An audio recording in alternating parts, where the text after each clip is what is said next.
Chapter 10 વર્તુળ ભાગ 2 આપણે વર્તુળ વિશેની માહિતી મેળવી ગયા. વર્તુળના સ્પર્શક વિશેની માહિતી મેળવી અને વર્તુળના સ્પર્શ બિંદુ વિશેની આપણે માહિતી મેળવી. તો હવે આપણે વાત કરવાની છે કે જે સ્પર્શક વિશે માહિતી મેળવી તો એવા આપણને કેટલા સ્પર્શક અને કઈ રીતે આપણને સ્પર્શક છે એ મળી શકે. તો જોઈએ તો સમતલના કોઈ બિંદુમાંથી વર્તુળના સ્પર્શકની સંખ્યા. અત્યાર સુધી આપણે માત્ર એ જ જોયું કે વર્તુળના કોઈ પણ બિંદુ, રેખા અને વર્તુળનું જે કોઈ પણ તમને જે સામાન્ય બિંદુ મળે છે એ થાય છે વર્તુળનું સ્પર્શ બિંદુ, અને એમાંથી જે પસાર થતી રેખા જે છે એને આપણે કહીએ છીએ સ્પર્શક. પરંતુ હવે આપણે ચર્ચા કરવાની છે કે તમને એક સમતલ આપેલું હોય, સમજી લઈએ કે એક નોટ જે છે આપણી એ આપણું છે એ સમતલ છે, અને એ નોટની અંદર એટલે કે એ સમતલની અંદર આપણે એક વર્તુળ લઈએ. હું એવા 3 અલગ અલગ વર્તુળ લઉં છું.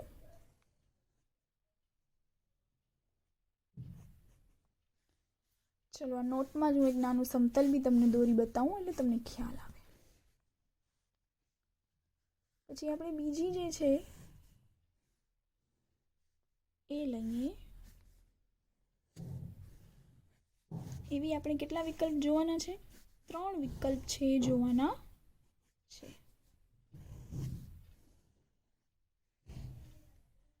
હવે આપણે જે કીધું છે કે વર્તુળના કોઈ બિંદુમાંથી, હવે વર્તુળના કોઈ બિંદુમાંથી આપણને 3 અલગ અલગ વિકલ્પ મળે. શું વિકલ્પ મળે?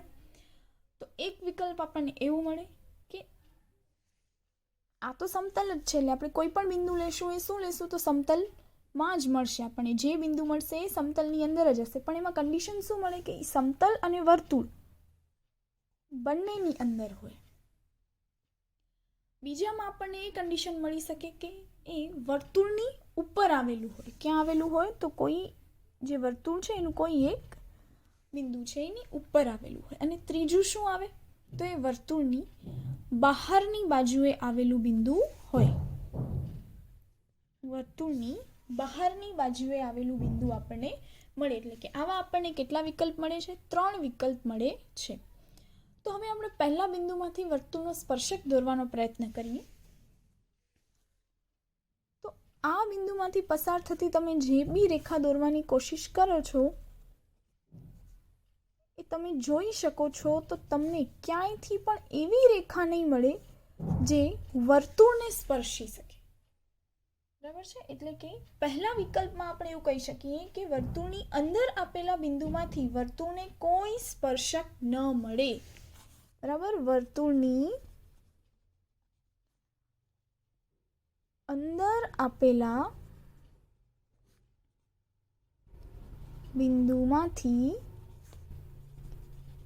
વર્તુળને કોઈ સ્પર્શક ન મળે. એટલે કે આપણે ગાણિતિક ભાષામાં કહીએ તો સ્પર્શકની સંખ્યા થશે 0. હવે આપણે વાત કરવાની છે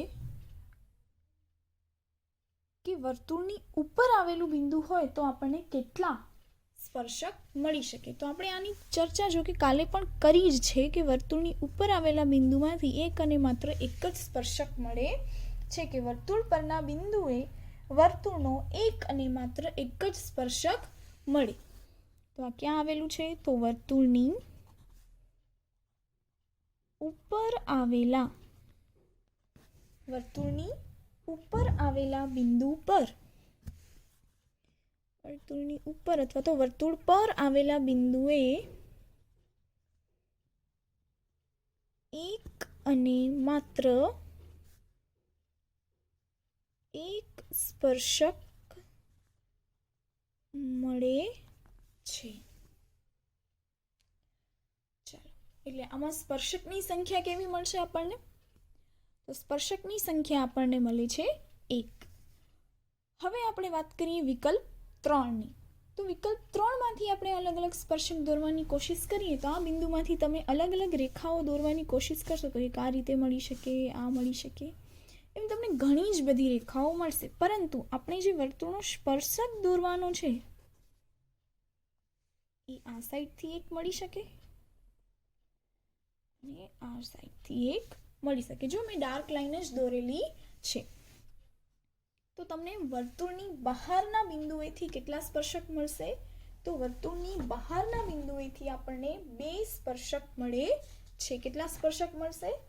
2 સ્પર્શકો મળે છે. તો કઈ જગ્યા? તો જગ્યાએ કે વર્તુળના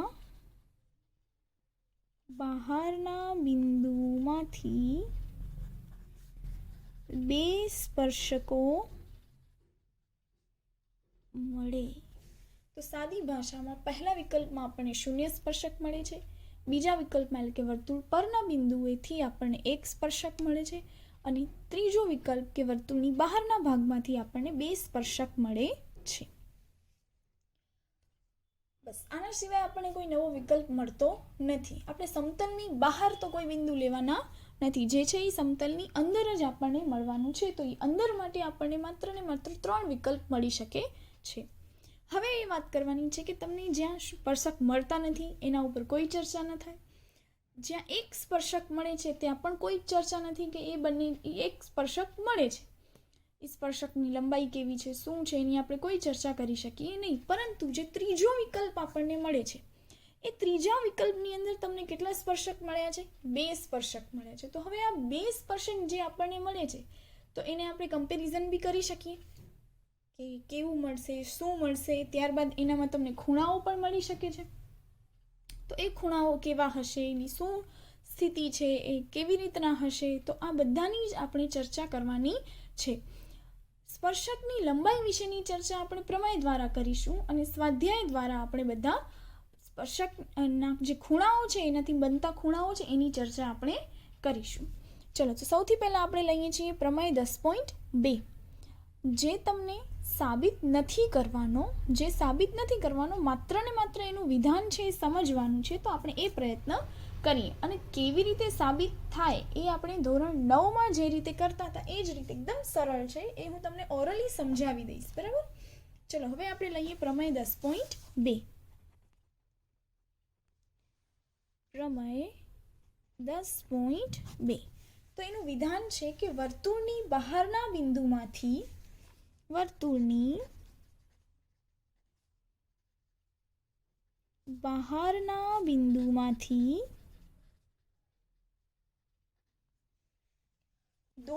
વર્તુળને દોરેલા સ્પર્શકની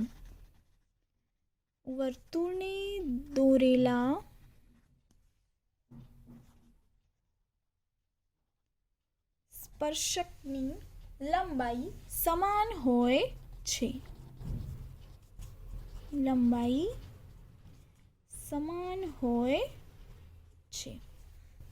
આ છે આપણા પ્રમેય 10.2 નું વિધાન.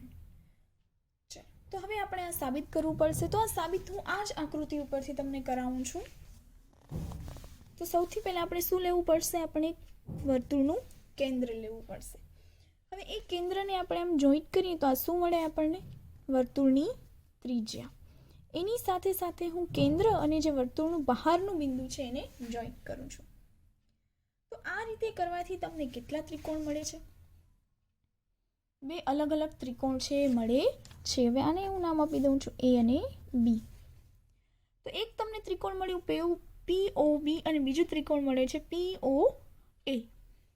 હવે આ બંને ત્રિકોણને આપણે એકરૂપ બતાવવાના છે. તો તમે બતાવી શકો? 2 ત્રિકોણને જો એકરૂપ બતાવવાના હોય તો તમે બતાવી શકો? ઇઝીલી બતાવી શકાય.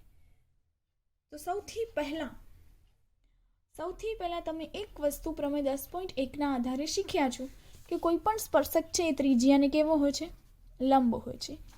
કોઈ પણ સ્પર્શક જે છે એ ત્રિજ્યાને કેવો હોય છે? લંબ હોય છે. એટલે કે આ બંને ખૂણા કેવા મળે તમને? કાટખૂણા મળે. એટલે કે આ બે સમાન થયું. પછી વર્તુળની ત્રિજ્યાઓ કેવી હોય? સમાન હોય. તો વર્તુળની ત્રિજ્યા પણ તમને સમાન મળે છે. બીજું તમને શું મળે છે? તો બીજું તમને જે OP બાજુ જે છે, OP બાજુ એ તમને કેવી મળે છે? સમાન મળે છે. કે આ સામાન્ય બાજુ છે. બંને ત્રિકોણની સામાન્ય બાજુ છે. એટલે સામાન્ય બાજુ પણ કેવી છે? સમાન છે. ને જુઓ, તમને આ શું મળ્યું? કાટકોણ ત્રિકોણ. પછી આ મળે છે કર્ણ અને આ મળે છે બાજુ. તો કાકબા શરત ઉપરથી એવું કહી શકાય કે ત્રિકોણ પીઓબી અને ત્રિકોણ પીઓએ એકરૂપ ત્રિકોણ છે. હવે જો એકરૂપ ત્રિકોણ હોય તો એકરૂપ ત્રિકોણના અનુરૂપ અંગો કેવા હોય? સમાન હોય. તો આના ઉપરથી તમે કહી શકો કે પી એ બરાબર પી બી, પી એ બરાબર પી બી. આમ તો ઓરલી એક આખો પ્રમેય સાબિત થઈ ગયો છે. આપણે કાંઈ જ કરવાની જરૂર નથી. 9મા ધોરણની અંદર 7મા ચેપ્ટરના આપણે જે દાખલા કરતા હતા અને બે ત્રિકોણને એકરૂપ બનાવતા હતા કોઈ પણ એક શરતથી, તો આમાં આપણે જે શરતનો ઉપયોગ કરેલો છે એ કરેલો છે કાટખૂણો, કર્ણ અને બાજુ કાકબા શરતનો ઉપયોગ કરેલો છે. એટલે આના ઉપરથી આપણે આ પ્રમેય છે એ સાબિત કરી શકીએ છીએ. જનરલી આ પ્રમેય સાબિત કરવાનો હોય છે, પરંતુ હાલના સમયને આધારે તમને આ પ્રમેયની સાબિતી કરવાની નથી. તો હવે આપણે જાણીએ છીએ સ્વાધ્યાય તરફ. તો સ્વાધ્યાયના જે તમને વિકલ્પ આપેલા છે એની ચર્ચા કરીશું. ચલો સૌથી પહેલો વિકલ્પ જે તમને આપેલો છે એની ચર્ચા કરીએ. તો બિંદુ O માંથી દોરેલા વર્તુળની સ્પર્શકની લંબાઈ તમને આપેલી છે 24 સેમી અને વર્તુળના કેન્દ્રથી તેનું અંતર આપેલું છે 25 સેમી. તો વર્તુળની ત્રિજ્યા ખાલી જગ્યા છે. તો સૌથી પહેલા આપણે એક વર્તુળ લેવાનું છે અને બિંદુ O માંથી આપણને વર્તુળ પર સ્પર્શક મળેલું છે.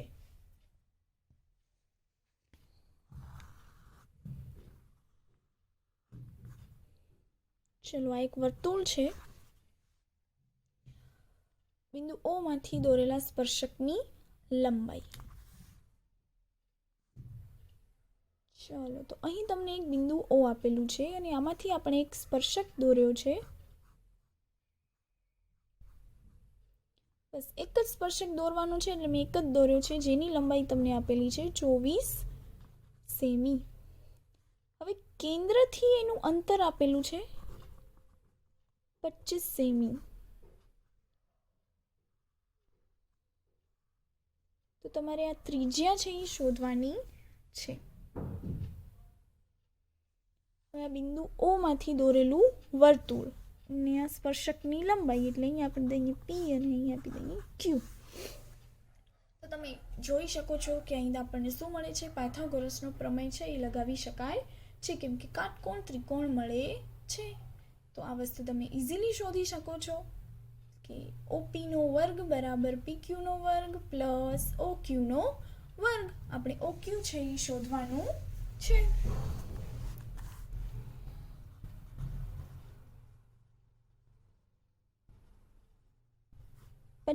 નો વર્ગ 625, OQ નો વર્ગ શોધવો છે 24 નો વર્ગ 576, 625 માઇનસ 576 બરાબર OQ નો વર્ગ એટલે કે 49 બરાબર OQ નો વર્ગ.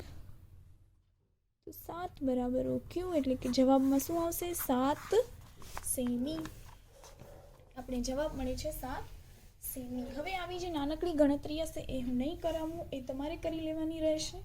હું હિન્ટ આપી દઈશ કે કરવાનું શું છે. ચલો હવે જોઈએ દાખલા નંબર 2. ચલો આકૃતિમાં દર્શાવ્યા પ્રમાણે જો TP અને TQ, આ TP અને TQ એ O કેન્દ્રવાળા વર્તુળના ખૂણો POQ બરાબર 180 અંશ થાય તેવા સ્પર્શકો છે, તો ખૂણો PTQ શોધો. એટલે કે આપણને આ ખૂણો છે એ શોધવાનું છે. હવે ખૂણાના નિયમોની વાત કરીએ તો તમે ખૂણાના નિયમો વિશે પણ ભણી ગયા છો. ચતુષ્કોણ બને છે, 4 ખૂણાના માપનો સરવાળો કેટલો હોય? 360. તો આપણે લખી શકાય કે ખૂણો P પ્લસ ખૂણો Q પ્લસ ખૂણો T પ્લસ ખૂણો O બરાબર 360. હવે બધાની કિંમત તમે મૂકી શકો છો. તમને ખ્યાલ છે કે આ કેટલાના થશે? 90 અંશના ખૂણા થશે. બીજી રીત કે સામસામેના ખૂણાઓનો સરવાળો 180 થાય. આ બંને 180 થશે, આ બંને પણ 180 થશે. તો એ રીતે પણ દાખલો કરી શકાય છે. એટલે કે તમે આમાંથી બધાની કિંમત મૂકી દેશો. P નું 90 અંશ, Q નું 90 અંશ, T નું આપણે શોધવાનું છે અને O નું આપણી પાસે છે 180. 10 એ બધાનો સરવાળો કરી 360માંથી બાદ કરીશું, જવાબ મળી જશે. હવે આપણે વાત કરીએ ત્રીજા વિકલ્પની. તો ત્રીજા વિકલ્પની પણ તમે આમ જોવા જઈએ તો ગણતરી કરી શકો એમ છો, ટ્રાય કરજો. હવે આપણે વાત કરીએ દાખલા નંબર 6 કે વર્તુળના કેન્દ્રથી 5 સેમી અંતરે આવેલા બિંદુ એ થી દોરેલા સ્પર્શકની લંબાઈ 4 સેમી છે. વર્તુળની ત્રિજ્યા શોધો. પહેલા જેવું જ છે કે શું કીધું છે કે કેન્દ્રથી 5 સેમીના અંતરે આવેલું બિંદુ. તો આપણે એક વર્તુળ દોરીએ. આ કેન્દ્રથી 5 સેમીના અંતરે આવેલું એક બિંદુ એ. આ 5 સેમી થી દોરેલા સ્પર્શકની લંબાઈ, કે અહીંયાથી આપણે એક સ્પર્શક લઈએ છીએ જેની લંબાઈ આપણને કેટલી મળે છે? 4 સેમી. તો વર્તુળની ત્રિજ્યા શોધો. કયો પ્રમેય લાગશે? પાયથાગોરસનો પ્રમેય. તમે આ દાખલો કરી શકો એમ છો. હવે આવે છે દાખલા નંબર 7. આ દાખલો છે વ્યવસ્થિત સમજવાનો છે, પછી કરવાનો રહેશે. કે બે સમકેન્દ્રીય વર્તુળોની ત્રિજ્યા 5 સેમી અને 3 સેમી છે. શું કહ્યું છે? કે બે સમકેન્દ્રીય વર્તુળની ત્રિજ્યા. તો પહેલા તો આપણે બે સમકેન્દ્રીય વર્તુળો દોરીએ.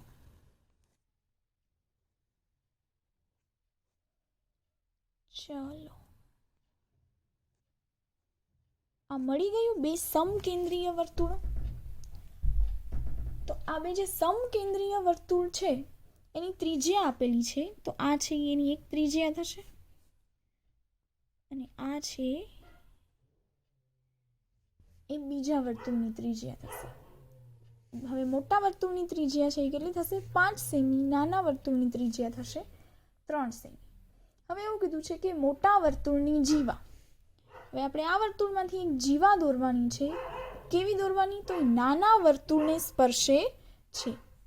તો અહીં આપણે નાના વર્તુળને સ્પર્શે એવી એક જીવા લીધી છે. તો હવે આપણને આ જીવાની લંબાઈ શોધવાની છે.